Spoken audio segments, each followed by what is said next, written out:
आज हमारे सामने सीटेट पर्यावरण विज्ञान यानी ईवीएस की तैयारी के लिए एक बहुत ही दिलचस्प सामग्री है। ये एक रैपिड फायर रिवीजन जैसा ही है, पर हम हर तथ्य पर थोड़ा रुक कर बात करें। बहुत बढ़िया।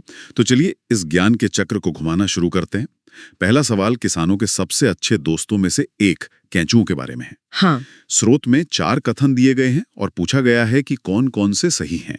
ए, ये जमीन में छेद बनाकर उसे पोली यानी भुरभुरा करते हैं। बी, ये मृत पत्तियों और पौधों को खाते हैं। सी, इनके मल से मिट्टी उपजाऊ बनती है।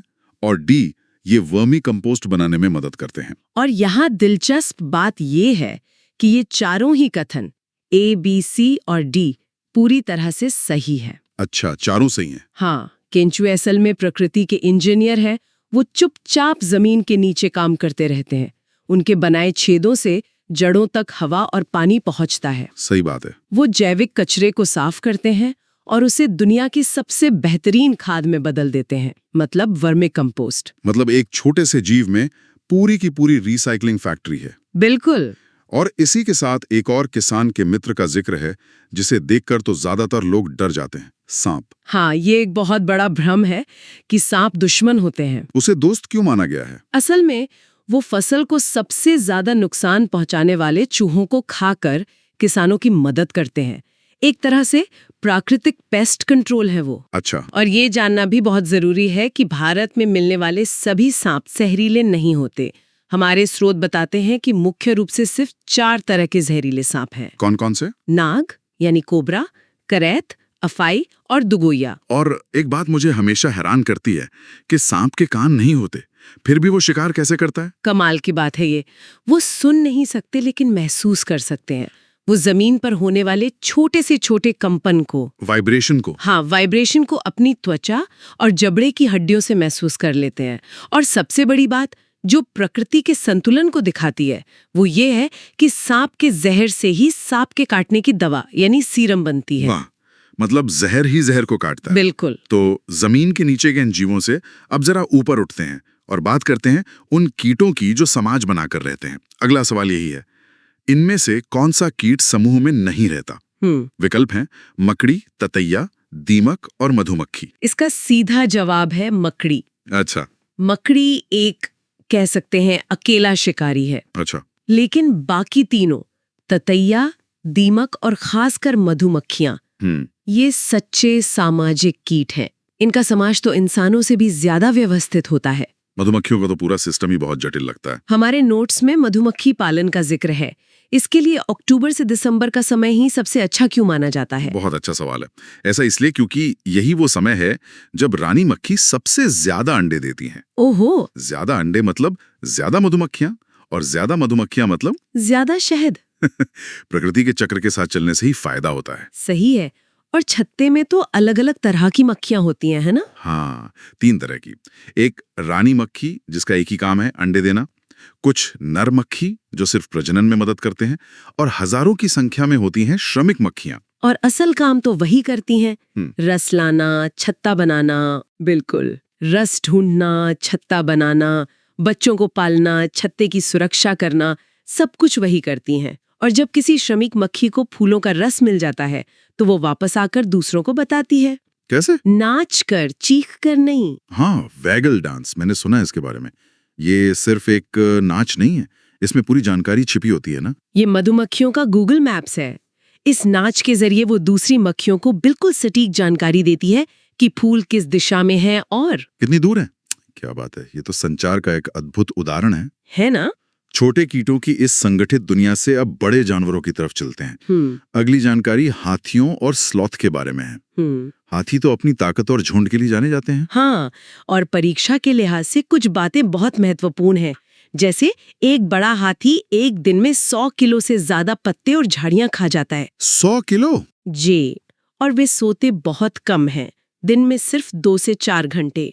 और उनकी झुंड की नेता हमेशा सबसे उम्रदराज हथनी होती है। अच्छा, मतलब मैट्रियार्कल सोसाइटी। हाँ बिल्कुल, सारे फैसले वही लेती है। और हाथी से बिल्कुल उलट है स्लॉथ, जो अपने आलस के लिए ही मशहूर है। दिखने में भालू जैसा पर है नहीं। और उसके तथ्य भी उतने ही अनोखे हैं। वो दिन के 17 घंटे पेड़ से उल्टा लटक कर सोता है। 17 घंटे? हाँ, और उसकी पूरी 40 साल की जिंदगी मुश्किल से 8 पेड़ों पर गुजर जाती है। मतलब एक पेड़ पर लगभग 5 साल। ये तो बड़ा अजीब है। ऐसा वो अपनी ऊर्जा बचाने के लिए करता है। और सबसे अजीब बात, वो हफ्ते में सिर्फ एक बार शौच के लिए पेड़ से नीचे उतरता है। वाकई, हर जीव अपने पर्यावरण के हिसाब से कितना अलग है, और ये व्यवहार उनकी इंद्रियों पर भी निर्भर करता होगा। अगला सवाल इसी से जुड़ा है। रेशम का कीड़ा अपनी मादा को कैसे ढूंढता है? वो अपनी मादा को उसके गंध से पहचानता है, और वो भी कई किलोमीटर दूर से। कई किलोमीटर? जी, ये दिखाता है कि हर जीव की दुनिया उसके लिए अलग होती है। हमारी दुनिया रंगों और आवाजों से बनी है, पर रेशम के कीड़े की दुनिया वो गंध से बनी है। और दृष्टि में भी तो फर्क होता है, जैसे उल्लू की आंखें। हाँ, उल्लू की आंखें इंसानों की तरह सामने होती हैं, जिसे बायनोक्यूलर विजन कहते हैं। इससे उसे गहराई का सटीक अंदाजा लगता है, जो शिकार के लिए जरूरी है। बिल्कुल। और कबूतर जैसे पक्षियों की आंखें सिर के दोनों तरफ होती हैं, उसे मोनोक्यूलर विजन कहते हैं। इससे वो एक ही समय में 2 अलग-अलग दिशाओं में देख सकते हैं। हाँ, जिससे उन्हें शिकारियों से बचने में मदद मिलती है। दांतों में भी यही अनुकूलन दिखता है, जैसे चूहे और गिलहरी के दांत। वो हमेशा बढ़ते रहते हैं। इसीलिए वो चीजें कुतरते रहते हैं। सही, ताकि दांत घिसते रहें। गाय के दांत चबाने के लिए चपटे होते हैं, जबकि सांप अपने शिकार को पूरा निगल जाता है, चबाता नहीं। हर चीज का एक कारण है। प्रकृति के इन अनुकूलन से अब आते हैं इंसानी शरीर और रोजमर्रा के विज्ञान पर। एक प्रैक्टिकल सवाल है, अगर किसी का हीमोग्लोबिन 8 GDL है, तो इसका क्या मतलब है? ये अनीमिया यानी शरीर में खून की कमी का साफ संकेत है। हीमोग्लोबिन के लिए आयरन बहुत जरूरी है। तो इसके उपाय के लिए क्या करना चाहिए? आयरन से भरपूर चीजें जैसे गुड़, आंवला और हरी पत्तेदार सब्जियां खाने की सलाह दी जाती है। और इसी से जुड़ा विज्ञान का एक और मजेदार प्रयोग है, घनत्व यानी डेंसिटी के बारे में। सादे पानी में नींबू डूब जाता है, पर नमकीन पानी में तैरता है। ऐसा क्यों? ये घनत्व का जादू है। जब हम पानी में नमक घोलते हैं तो पानी भारी हो जाता है, यानी उसका घनत्व बढ़ जाता है। अच्छा। जब पानी का घनत्व नींबू के घनत्व से ज्यादा हो जाता है, तो पानी नींबू को ऊपर की ओर धकेलता है और वो तैरने लगता है। इसका सबसे बड़ा उदाहरण मृत सागर यानी डेड सी है ना? बिल्कुल, मैंने सुना है वहां कोई डूब ही नहीं सकता। सही सुना है। वहां के पानी में नमक की मात्रा इतनी ज्यादा है, मतलब 1 लीटर पानी में लगभग 300 ग्राम नमक, कि इंसान का शरीर पानी से हल्का हो जाता है। क्या बात है! आप आराम से पानी पर लेटकर अखबार पढ़ सकते हैं। अब थोड़ा रसायन विज्ञान की तरफ चलते हैं। एक बहुत ही आम सवाल है, कांसा यानी ब्रॉन्ज किन धातुओं से बनता है? ये तो लगभग हर परीक्षा में आता है। हाँ, कांसा एक मिश्र धातु है जो तांबा और टिन को मिलाकर बनता है। और पीतल? पीतल यानी ब्रास, वो तांबा और जस्ता को मिलाकर बनाया जाता है। ये मिश्र धातुएं शुद्ध धातुओं से ज्यादा मजबूत होती हैं। और ऊर्जा के स्रोतों के बारे में क्या बताया गया है? 2 मुख्य तरह के स्रोत बताए गए हैं। एक है नवीकरणीय, मतलब रिन्यूएबल, जैसे सौर ऊर्जा, जो कभी खत्म नहीं होगी। Solar cells? जी, सौर सेल्स सिलिकॉन से बनते हैं। और दूसरे हैं अनवीकरणीय, मतलब नॉन रिन्यूएबल, जैसे कोयला और पेट्रोलियम, जिन्हें जीवाश्म ईंधन भी कहते हैं। हाँ, क्योंकि इन्हें बनने में लाखों साल लगते हैं और इनके भंडार सीमित हैं।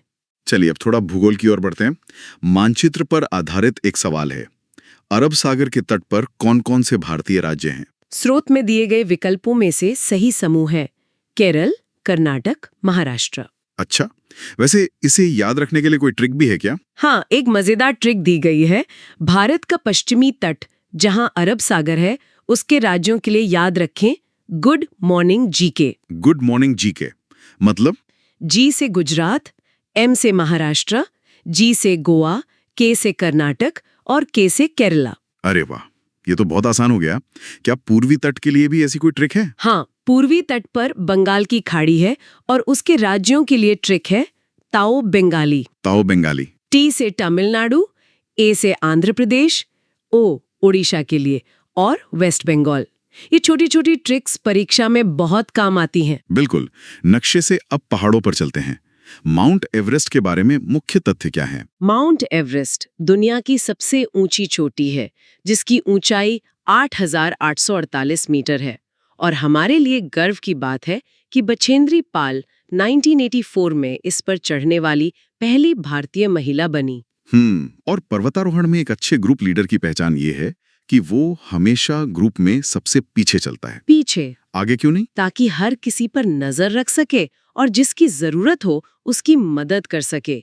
ये लीडरशिप का एक बड़ा गुण है। ये तो बहुत अच्छी बात है। और ट्रेन की गति से जुड़े सवालों के लिए कोई शॉर्टकट? हाँ, एक सीधा सा सूत्र है, गति बराबर दूरी बटा समय। अक्सर किलोमीटर प्रति घंटा को मीटर प्रति सेकंड में बदलना होता है। हाँ, उसमें बहुत उलझन होती है। बस इतना याद रखें, किलोमीटर प्रति घंटा की संख्या को 5/18 से गुणा कर दें, जवाब ms में आ जाएगा। बहुत उपयोगी जानकारी है। अब बात करते हैं कृषि और पौधों की। एक बड़ा सीधा सवाल है, बोरा चावल कहाँ खाया जाता है? बोरा असम में खाया जाने वाले चिपचिपे चावल की एक किस्म है। अच्छा, असम में? हाँ, और इसका संबंध बिहू त्योहार से है, जो नई फसल आने की खुशी में मनाया जाता है। और पौधों की जड़ों के बारे में भी कुछ बताया गया है, मुसला जड़ और झकड़ा जड़। हाँ, इनमें फर्क समझना जरूरी है। मुसला जड़ मतलब टैप रूट में एक मुख्य मोटी जड़ होती है जो सीधे जमीन में गहराई तक जाती है, जैसे गाजर और मूली में। वहीं झकड़ा जड़ मतलब फाइब्रस रूट में कोई एक मुख्य जड़ नहीं होती, बल्कि तने के पास से ही बहुत सारी पतली रेशेदार जड़ें गुच्छे की तरह निकलती हैं, जैसे गेहूं और चावल में। ये तो बहुत स्पष्ट हो गया। अब आते हैं भारत की खूबसूरत कला और संस्कृति पर। यहाँ कुछ लोक कलाओं का मिलान करने को कहा गया है। मधुबनी, वर्ली और पोचमपल्ली। हाँ, तो मधुबनी के बारे में बताइए। मधुबनी बिहार की चित्रकला है। इसकी खासियत है कि इसमें प्राकृतिक रंगों का इस्तेमाल होता है, पिसे हुए चावल के घोल में हल्दी, नील, फूलों के रंग मिलाकर। और वर्ली? वर्ली महाराष्ट्र की तगा है, जिसमें गाय के गोबर और मिट्टी से जमीन तैयार करके उस पर चावल के पेस्ट से रोजमर्रा की जिंदगी के चित्र बनाए जाते हैं। और पोचमपल्ली, ये नाम तो एक जगह का भी है। सही पहचाना। पोचमपल्ली तेलंगाना की एक विश्व प्रसिद्ध बुनाई कला है, जो अपने ज्यामितीय पैटर्न के लिए जानी जाती है। ये विविधता सिर्फ कला में ही नहीं, बल्कि घरों की बनावट में भी दिखती है। अगला सवाल आवास पर है। पत्थर के घर, लकड़ी का फर्श और नीचे की मंजिल पर जानवरों को रखना, ये कहाँ की विशेषता है? ये लद्दाख के ठंडे रेगिस्तान के घरों की पहचान है। वहाँ घर 2 मंजिला होते हैं। नीचे की मंजिल में खिड़कियां नहीं होती ताकि वो गर्म रहे, और वहाँ जानवरों को रखा जाता है। और परिवार ऊपर रहता है। हाँ, और समतल छतों का इस्तेमाल अनाज और सब्जियां सुखाने के लिए किया जाता है। और असम और राजस्थान के घर तो इससे बिल्कुल अलग होते होंगे। एकदम अलग। असम में बहुत बारिश होती है, इसलिए बाढ़ से बचने के लिए घर जमीन से 10-12 फीट ऊंचे बांस के खंभों पर बनाए जाते हैं। और राजस्थान में? वहाँ गर्मी से बचने के लिए मिट्टी की मोटी दीवारें बनाई जाती हैं, जो घर को ठंडा रखती हैं, और छतें कंटीली झाड़ियों की बनती हैं। भूगोल तय करता है कि हमारा घर कैसा होगा। और हमारा भोजन भी। ये जानना हमेशा दिलचस्प होता है कि जो हम खाते हैं वो आया कहाँ से। मिर्च, आलू और टमाटर के बारे में क्या जानकारी है?